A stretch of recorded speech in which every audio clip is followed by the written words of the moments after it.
My confidence is in need of boosting.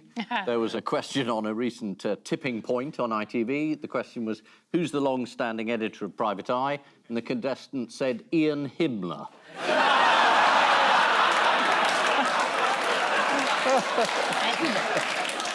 My name is Chloe Petts. I'm in need of confidence because I recently went on a TV quiz and called Ian Hislop Ian Himmler. I was recently watching an episode of Tipping Point.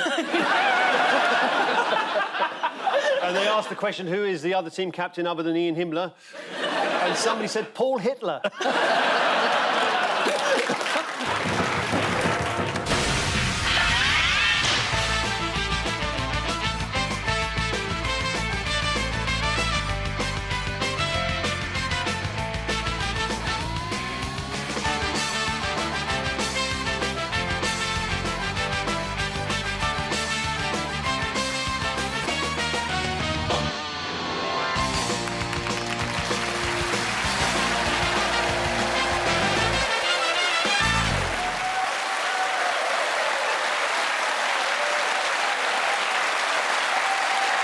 Good evening. Welcome to Have I Got News for You? I'm Martin Clunes. In the news this week, in Essex, a traumatised customer decides to express himself creatively to deal with his experiences of the Virgin Media helpline.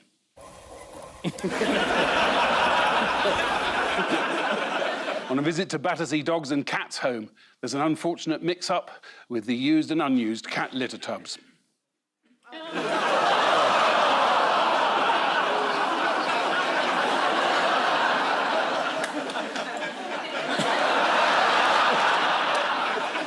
And on a Labour Party away day, Rachel Reeves wins a game of political stars in their eyes with a very good impression of Ed Miliband.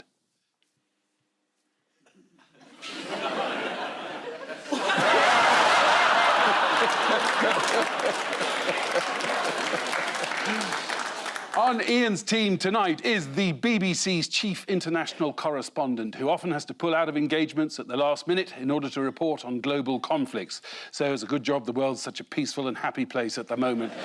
Please welcome Lyse Doucet.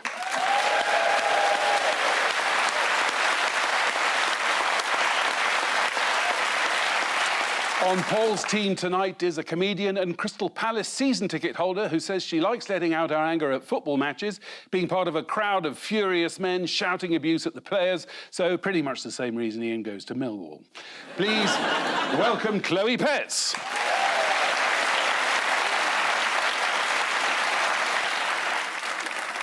We begin with the bigger news stories of the week. Paul and Chloe, have a look at this. Mayoral elections and local elections are happening. First person been sent to Rwanda. Yusuf channeling his inner Michael Owen, playing a 13-year-old there. Yeah. That's probably just something... I don't know what that is. So, is that the right answer? I think the woman's holding up a list of the candidates just to show the punters that they really are this bad. Lawrence Fox was on my ballot paper this morning. Was he? Yeah. I mean, literally, he sat there. No. Did he? Just amazing. I thought he'd failed to get on, but no, there he was. I could vote for him. So obviously, I didn't. With disaster looming, what do some Tories think would be a good idea? Changing leadership. Yes. Bring in Penny Mordaunt. Yes. A lot of talk about Penny Mordaunt. How do we know that she might be interested, though?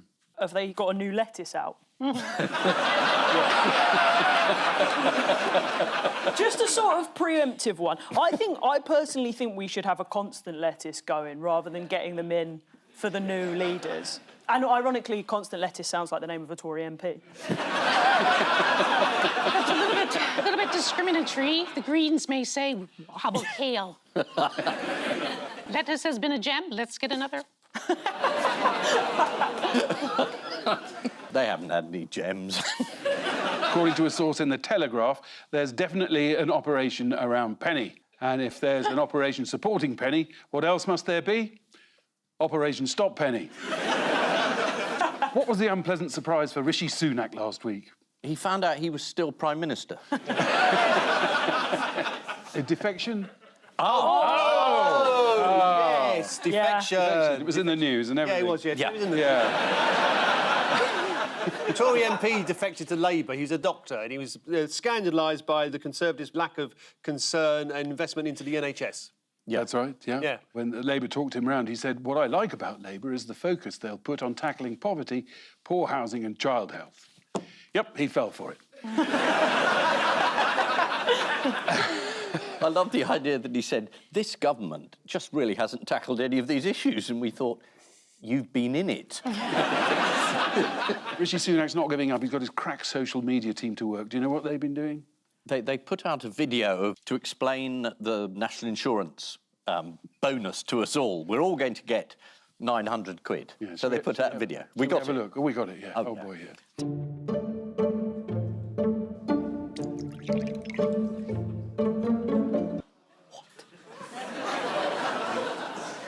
It's a lot to pay for a cup of coffee, though. This is what's known as a TikTok trend, where people put milk into cups of coffee that have messages written on them. No wonder the Russians hate us.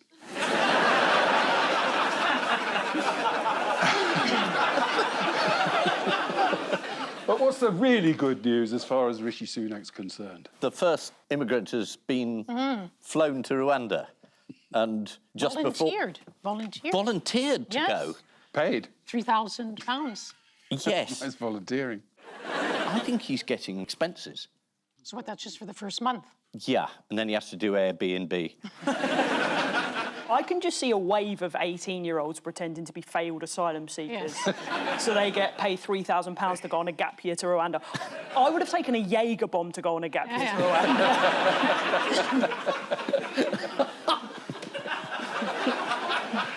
Everyone's meant to be very, very excited because we've got one person to go to Rwanda.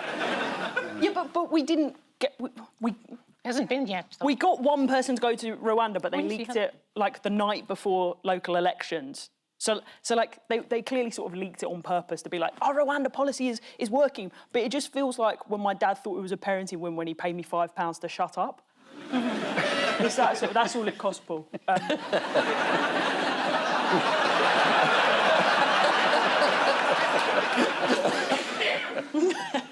Have you ever been to Rwanda, Lyse? I haven't, but it's actually a very beautiful country. Is it? Yeah.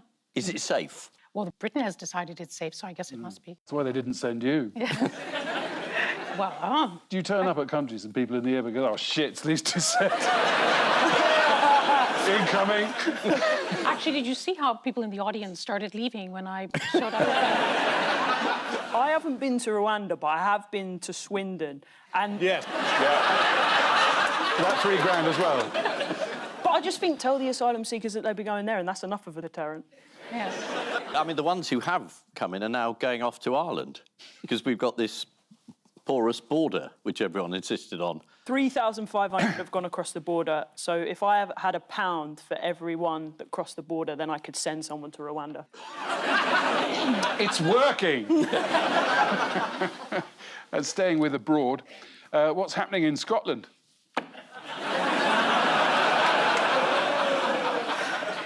The First Minister's resigned. He's had to resign because he annoyed the Greens, and then he didn't realise how annoyed the Greens were. And he said, well, I didn't mean it, and they said, you did, and so he had to leave. Yeah. That's the latest political analysis from me. And it's the leader of a country has had to resign because he's useless.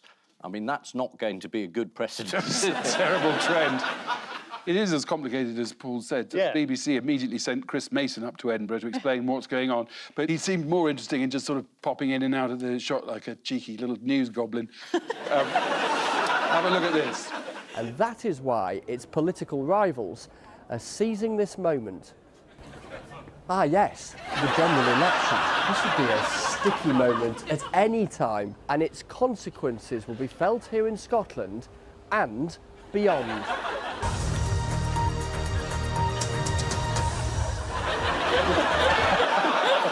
And we wish that producer all the best in his next job. So who is going to take over and shepherd the... John Sweeney. Is it Swinney or Sweeney? Swinney. Swinney? Sweeney, There is a oh, John Sweeney. Sweeney. It could be John Swinney. Are we sure? Well, they have to find someone in the SNP who hasn't been arrested. So that really reduces the number of candidates. Yes. It could be Kate Forbes. She hasn't been arrested. No, but she's pulled out of the race. Yes. She pulled out. Yeah. Yes, she takes a hardline view on sexuality and is the daughter of missionaries. I think we know what their position is.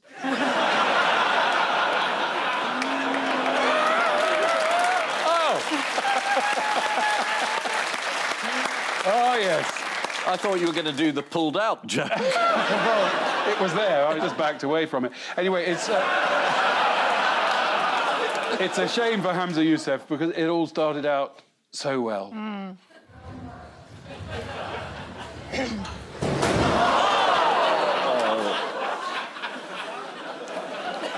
Yeah. I think it was quite refreshing that he did something that he considered to be wrong and regrets, and then stood down graciously. So you liked the way he left? Yeah, I loved the way he left. It was with grace and dignity, and we haven't had that for a long time. And I like the way that he sort of looked over his family and thanked them as he cried. And obviously Johnson wouldn't have been able to do that because there wouldn't have been a room big enough in Westminster. On the subject of grace and dignity, how's Liz Truss's book doing?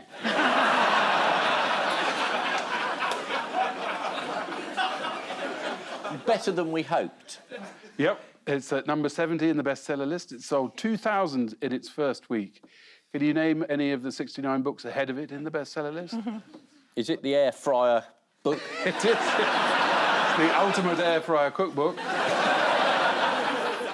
More Confessions of a 40-something fuck-up. That only happened because Ian admitted on Have I Got News for You that he had the book and he read it. Oh, so it's my fault? Yeah. Hashtag just saying. What's Boris Johnson been up to this week? Who cares? He's been... Thank you very much. Thank you. Thank you.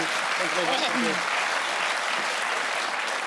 you. He's been endorsing candidates who don't want to admit they're Tory.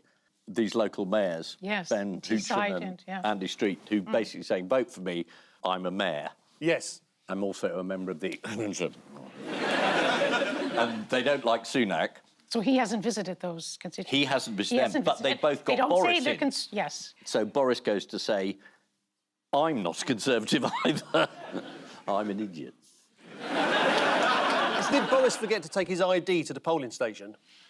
I've just read it on the auto cue.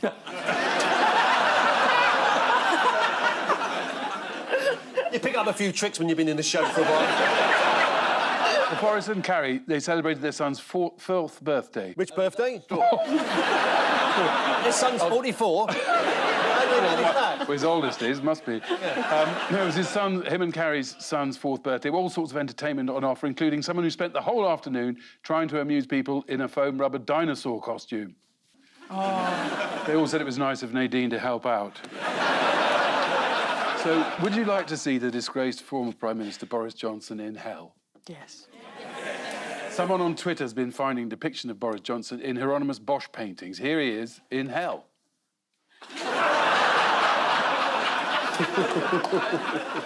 And here he is again, Boris and a woman not wearing pants. And here, the temptation of St. Anthony. Oh, yes. That zoom-in does help. So this has been a busy week in politics. Tory MP Dan Poulter said he was crossing the floor to the Labour Party because, as an NHS doctor, I found it difficult to look my patients in the eye. Well, that's proctology for you. Thank you. This week was the very first time that the government has relocated a failed asylum seeker to a third country. According to The Telegraph, ministers believe the scheme is legal. Ministers! That's good enough for me. And following the relocation of the first asylum seeker from the UK, a politician from Rwanda's opposition claimed that their government does not adhere to international law. Good news, something else we got in common. All SNP members are eligible to vote in the forthcoming leadership election, who, at the most recent count, numbered 69,235, which sounds like a lot, although bear in mind that figure was calculated by Nicola Sturgeon's husband. Hamza Youssef's disastrous fallout with the Green Party was described by The Telegraph as one of the greatest miscalculations in recent political history, to which Liz Truss responded, "Hold my pint."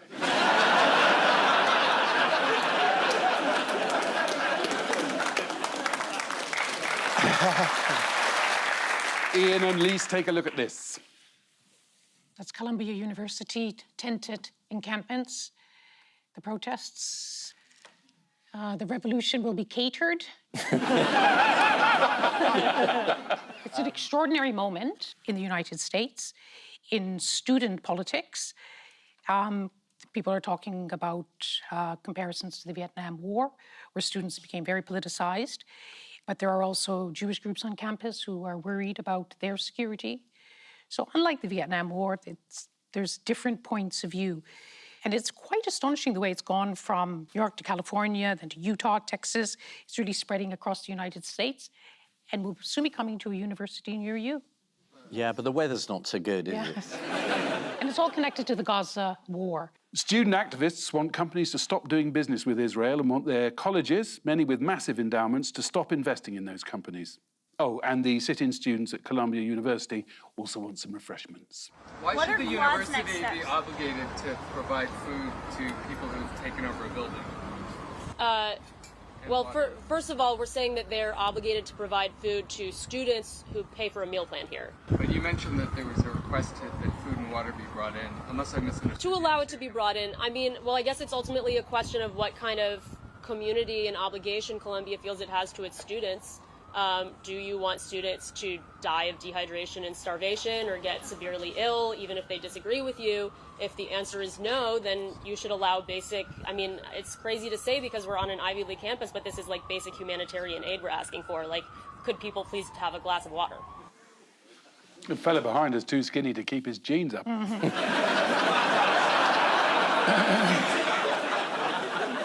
The Republicans are absolutely thrilled. Yeah, Because they're all Democrat students protesting against their own president, which sort of makes Trump look logical. They were in the building for over 24 hours, at which point the police were called on. And here's a number of NYPD officers storming the building, quite slowly. Aggressive use of torches.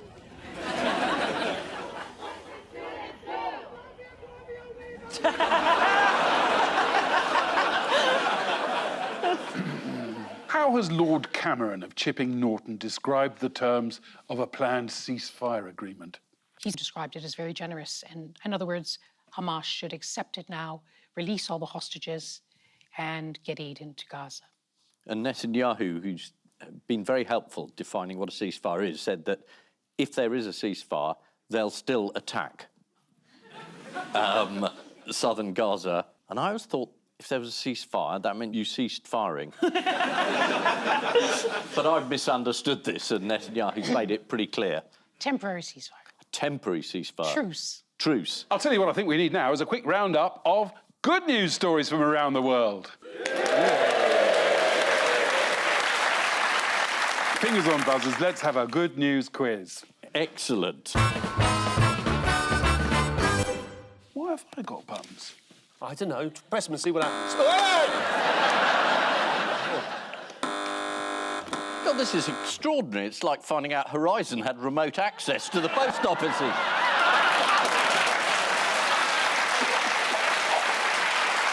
Japan Airlines has successfully reduced its carbon emissions. How? Grounding all planes. Making them run on nut oil. Chip fat. Don't call me Chip Fat. Didn't you want to do an adaptation of Goodbye, Mr. Chip Fat? Oh, yeah, it was a long time ago. Long time ago. They're renting clothes to travellers so they don't have to pack any, thus drastically reducing the weight of their luggage. You can rent up to 8 outfits for 2 weeks and then return them. That's good news. Well, not if you're the person that's going on the 3rd week. Yeah. According to these trousers, it was a bumpy ride. Oh, you made that bit up yourself. What's the good news linking daffodils and cows? Come on, Ian. Wordsworth. If you hold a daffodil under a cow's chin, does it make butter? No, that's a buttercup. You git. Yes. There's a chemical extracted from daffodils and then fed to cows that reduces the amount of methane burped out by a staggering 30%. The extract is called Anyway, it's really good news. Yes. And finally, Yes. in the good news quiz, you are no longer allowed to do what with a balloon in Florida? Not that, madam. Tie it to a deck chair. You are not allowed to deliberately release it. Good news, because ingesting even a small part of a balloon can kill seabirds or other marine life. So no more intentional balloon releasing in Florida. That's fantastic news at the end of the good news quiz.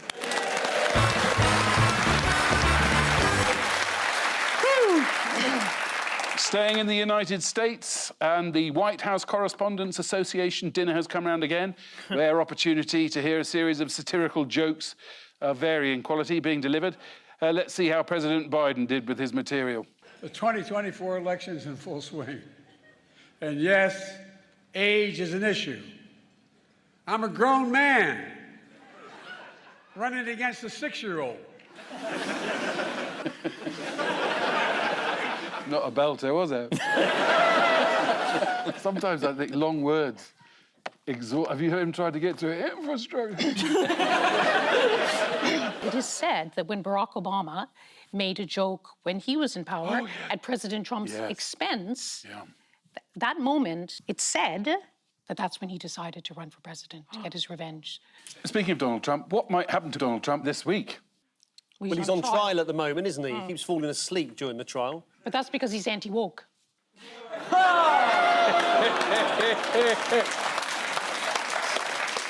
He's trying to break the gagging order. Oh, they have $9,000. And he's done it 9 times at the moment. It could, there could be more. But there, after a point, you can actually incarcerate someone. That's what So he might go to jail. But apparently they're trying all these tricks. President Trump is sitting there all by himself, so they got people to sit with him, and then they put a whole bunch of documents, and they gave him a marker so that he could start marking the documents, so that he looks like he's really, really paying attention. Yeah. Some colouring in. A poll published this week revealed that a large proportion of US voters are what? Apathetic about a contest between Joe Biden and Donald Trump. They wish there was 2 other people running instead of those 2. Yep, they have been described as double haters. So nice to end on a positive note. This is the latest front to open up in the Israel-Gaza conflict. Protesters occupied Hamilton Hall at Columbia University, which was symbolic, as according to the Times, the same thing happened there in 1968 during protests against the Vietnam War. The only difference being that right now, Agent Orange is sat all day in a New York courthouse.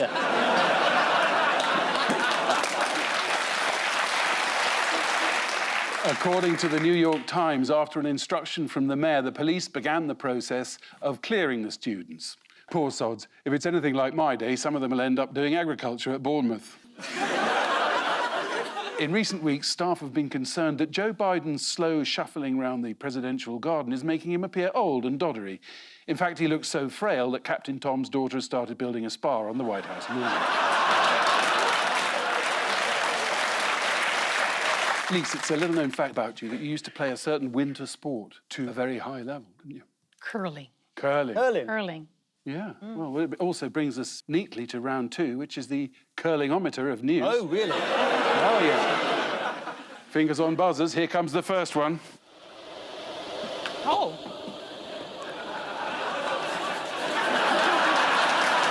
Keep going, keep going.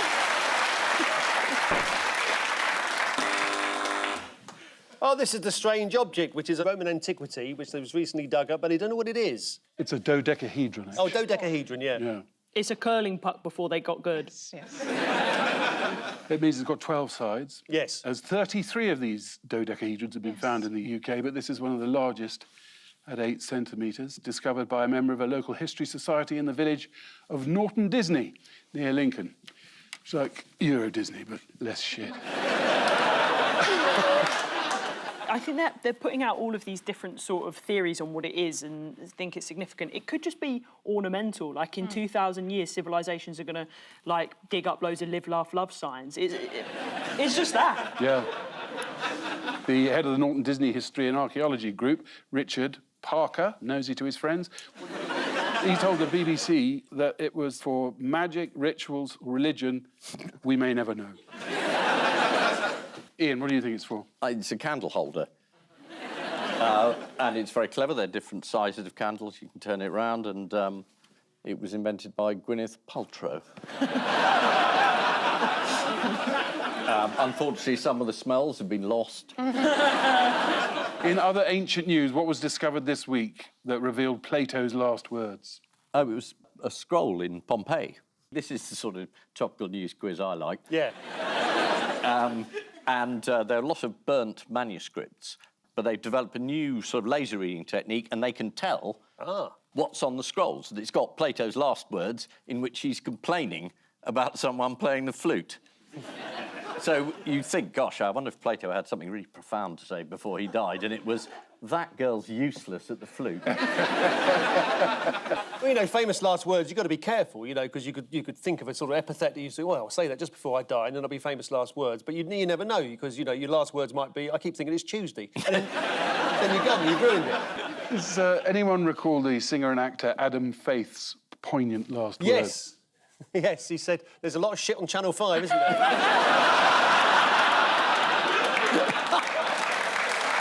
But I think you'll find that output has improved considerably since then.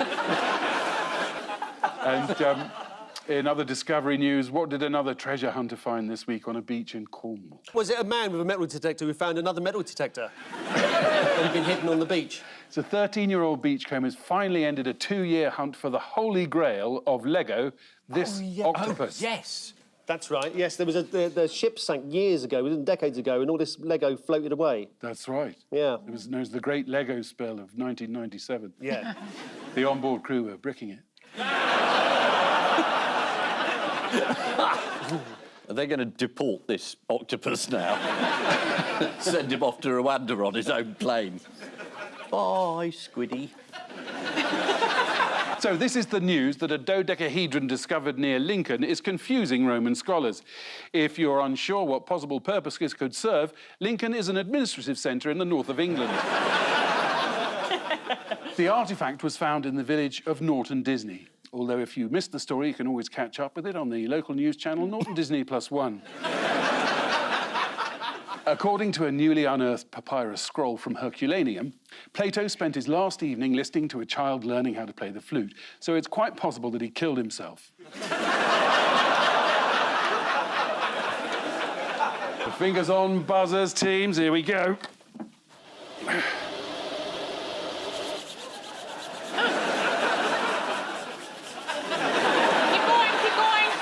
Keep going. Oh, well done. That was a tough one. This is the new stadium in Manchester, the Co-op Live Stadium, as it's usefully labelled on the outside, which has still not managed to open properly. They've sort of had to cancel many shows. They were about to open up, some people started coming in, and a piece of air conditioning fell out of the ceiling onto the floor. And so everybody had to go home. This is 25,000 people capacity, but only 6 people have been let in so far. And they went in to fix the air conditioning. Yes. Yeah. Whose performance became the latest casualty of the arena's technical problems?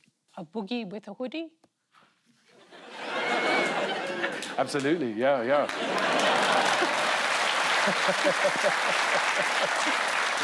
And here's the Today programme on Radio 4 naming him. The new Co-op Live Arena in Manchester has apologised after postponing its opening for the 3rd time. The announcement was made last night as people were queuing outside to see the American rapper A Boogie Wit to Hoodie. He confirmed there was a problem during the sound check when people listening could understand every word he was saying. Staying with visitor attractions, which popular landmark in Chicago has recently been removed? I don't think you're going to know. Officials in Chicago have removed a famous rat-shaped hole from a pavement. Here it is. It's been described by the New York Times as Chicago's Stonehenge.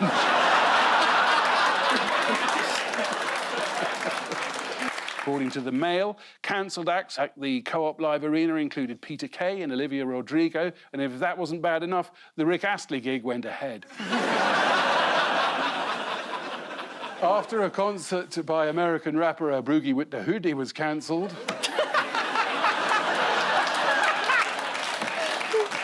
I went a bit Scottish there, didn't I? Boogie with a hoodie. I think just say it with your normal voice. Yeah. I thought I was.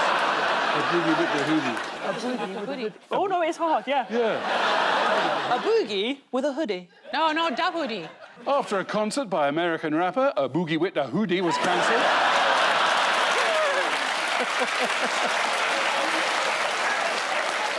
Footage showed a digger and a dumper outside the venue. He's a bit early. A digger and a dumpers concerts next week. Other stars set to play at the venue include Take That and Eric Clapton. The Village People say they've also been approached, as long as they bring along the bloke with the hard hat and the tool belt. Fingers on buzzers, teams. Here comes the next one. Where's my brush? Oh. It's not as easy as I make it look. You're doing well. You're doing really well. Can't be this hard, though. Are you doing a cleaning job? Disappointed punters are sent home after the concert was cancelled at the Manchester. It seems to be a lot of scarecrows. Very good. Oh, the Scarecrow Festival. Yes. Otherwise known as the Michael Fabricant concert. Yes. Yeah, this is the annual Scarecrow Festival, currently taking place in Ray in Lancashire. What's the theme this year? Scarecrows. It's sci-fi, science fiction. Oh. More than 50 scarecrow installations have been created by villagers for the event. Jordan Gordon, one of the organisers, said there are quite a few ETs around. And here's one. Shall we play a game? Yeah, let's play a game. Let's play a game. Where we try and guess which sci-fi character each scarecrow is meant to be. Absolutely. All right, the first one's easy. Who's this? Captain Kirk and Mr. Spock. Quick, Jim, the Klingon is escaping, it says written on the window. So that's a clue, isn't it? Yep. Mind you, William Shatner's look better. And there's no explanation provided for the lavatory between them. Someone's boldly gone on the seat there. I think that's a Klingon reference. That's the captain's log.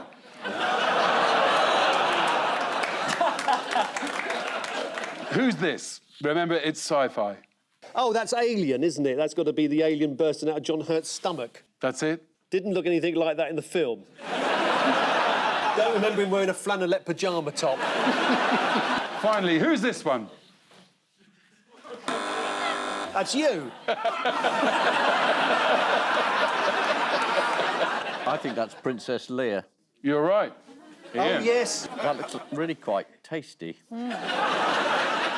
They've put those sort of French l'escargot or pain raisin. Danish pastries. Yeah, but I think they're French.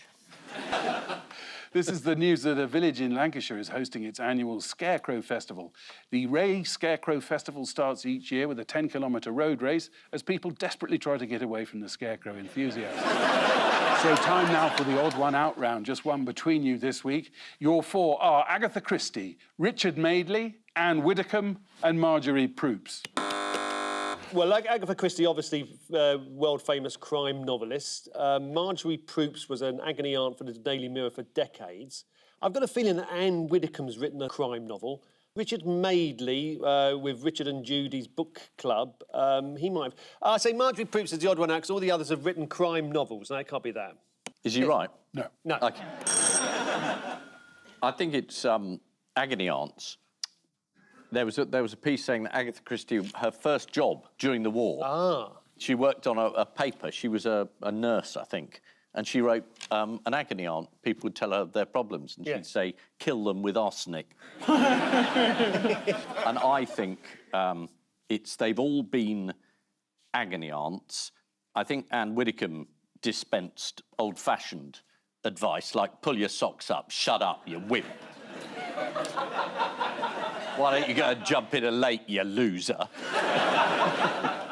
And Richard Madeley, I think he hasn't been an agony aunt, though agony is much of his career. I've got a feeling he has dispensed advice. Oh, do you think he has? Yeah, I think Richard Madeley has. So maybe it's her then. You go. Well, and Widdecombe's the odd one out? No, they're all agony aunts, apart from Agatha Christie, who pretended to be one for a satirical magazine. She volunteered as a nurse at a hospital in Torquay in 1917, where she created a satirical magazine called What We Did in the Great War. Daily Mirror agony aunt Marjorie Proops became famous for her progressive views on social issues during the 60s and 70s. And since 2018, Richard Madeley has worked as the Telegraph's agony uncle. Oh, he has? Yes, which is how Prince William refers to his uncle, Andrew. Whilst the former Conservative MP Anne Widdecombe was agony aunt for The Guardian. Speaking of agony, let's have a quick quiz. Fingers on your buzzers, teams. Yeah. How did Richard Madeley recently respond to a reader who asked, "My girlfriend's dog is ruining our sex life. Can you help?" Ask it politely to join in. Oh, I didn't like that. When asked if he'd help with someone's sex life being ruined by their girlfriend's dog, Richard replied, "Not really." Let's have a look at Richard dealing with another sensitive subject on Good Morning Britain. What price do you put on your pet's care? Is there a point where you say, too expensive, the dog has to die? I think it says a lot about him that he's jumped over Battersea Dogs and Cats Home straight to death. He seems to be dressed as if he's not aware of colour television. Do you know what Anne Widdecombe's weekly column was called? Widdecombe Fair. Called Buck Up. Yeah. And how did she respond to a man requesting advice on doing his washing? She advised him to stick to proper male jobs like oiling the lawnmower. And that's not a euphemism. They're all agony aunts, apart from Agatha Christie, who pretended to be one for a satirical magazine. As Britain's most famous agony aunt, Marjorie Proops appeared on many programmes, including the Radio 4 show Just a Minute. Coincidentally, the very problem that many young men wrote in about. Just time now for the Missing Words round, which this week features as its guest publication, Guinea Pig magazine, or as it's known in Peru, The Menu.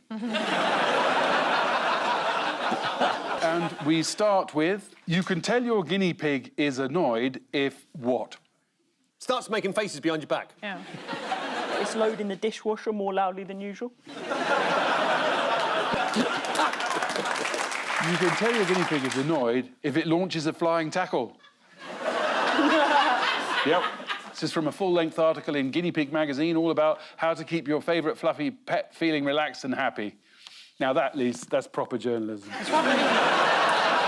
Next, you can now buy a pair of jeans that makes you look what? Senile. Well... Available. You can buy a pair of jeans that makes you look as if you've wet yourself. Oh. The jeans by the designer brand Jordan Luke are on sale for £500. Here they are. Wearing these would certainly make you stand out from the crowd, unless you're in a Wetherspoons.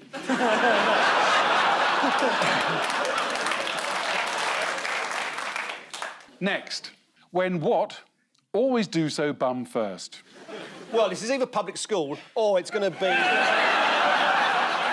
It's going to be a guinea pig reference. It's got to be a guinea pig reference. Like, when grooming your guinea pig, always do so bum first. It's got to be that. It's when putting your guinea pig back into its cage with your hands.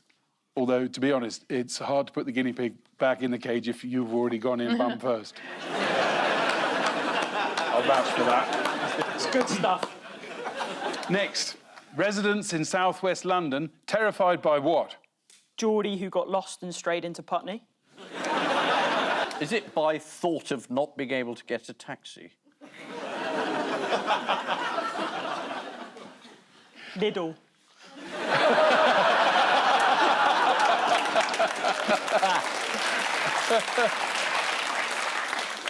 Residents in southwest London terrified by wonky Waitrose billboard. Oh. Wandsworth Borough Council cordoned off this Waitrose billboard over fears that it was going to fall, when in fact it was a deliberate joke by the supermarket about its falling prices. Now that, Paul, is a joke. Next, Queen Elizabeth I was one of the first people to what? She was one of the first, actually, to do a live television broadcast when she was in Canada. What, Queen Elizabeth I? Oh, sorry.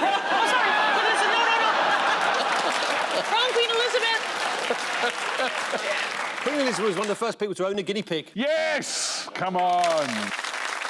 Oh, bravo! Of course, this is an article from Guinea Pig magazine. As a further example of the royals' love of guinea pigs, the magazine informs us that the late Princess Diana famously had a guinea pig called Peanut. I actually went up for the part of Peanut in The Crown. I didn't get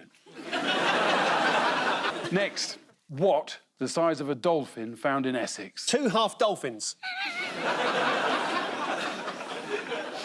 False eyelash. It's a catfish. Oh, Let's have a look. wow. That might just be a little bloke.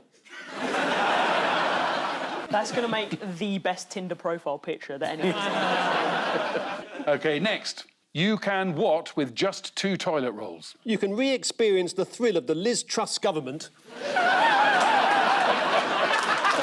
just 2 toilet rolls. You can create an adventure playground for your guinea pig, an exercise park. I'm close, aren't I? You're very close. Go on, then. You can create a fun toy for your guinea pig. And if it turns out that they were the last 2 toilet rolls, you'll just have to use the guinea pig. Finally, knitting club forced to apologise after what? Launching missile attack on Women's Institute. Misunderstanding the purpose of a needle exchange. Yes. Displaying naked knitted figures in a shop window. Oh. The knitting club in Shepton Mallet and Somerset received complaints about their display of naked figures and were forced to cover them up. God. That really is village people. Yeah. The policeman on his left has got his genitals exposed, so he's presumably from the Met. The bloke next to him is obviously a Tory MP. So the final scores are Ian and Lyse have 4, Paul and Chloe have a massive 6. But before we go, there's just time for the caption competition. Ian and Lyse have this. Oh, you don't look anything like your profile picture. And Paul and Chloe, you have this. Passenger complains of long wait between buses. And why has it been sponsored by an Irish rock band? U2, U2. In case people are thinking, I can't think of an Irish rock band called Uxbridge. On which note we say thank you to our panellists, Ian Hislop and Lyse Doucet, Paul Merton and Chloe Petts, and I leave you with news that in Islington, a middle-aged man is disappointed that the one day he's ready to play five-a-side football, everybody else cancels. In Reading, a man arrested for selling stolen watches in the big Tesco car park says he regrets using a reversible coat. And at a photo op in Norwich, Rishi Sunak tries hard to conceal the fact that there's been a terrible accident with a clamp.